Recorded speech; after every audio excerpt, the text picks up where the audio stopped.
स्वागत आहे जिओजित स्पॉटलाइट मध्ये।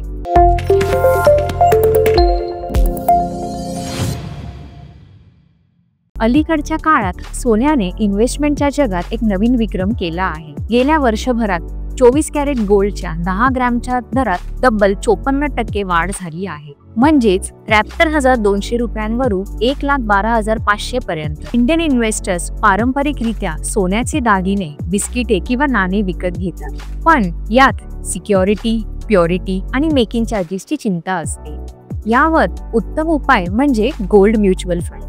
हे फंड मुख्यतः गोल्ड ETF मध्ये इन्व्हेस्टमेंट करतात। ETF म्हणजे शेअर बाजारात सहज खरेदी विक्री होणारे साधन। सोन्याचा भाव वाढला की ETF ची किंमतही वाढते। जर तुमच्याकडे डीमॅट खाते असेल तर तुम्ही थेट ETF ही खरेदी करू शकता। नसल्यास काळजी नको, कारण गोल्ड म्युच्युअल फंड तुमच्या वतीने ETF मध्येच इन्व्हेस्ट करतात। तसेच लक्षात ठेवा, कोणत्याही गुंतवणुकीत हमखास परतावा मिळतोच असे नाही। सोन्याचे भाव जागतिक परिस्थितीवर अवलंबून असतात। अशाच माहितीसाठी जिओजित स्पॉटलाइटला सबस्क्राइब करा। Happy investing.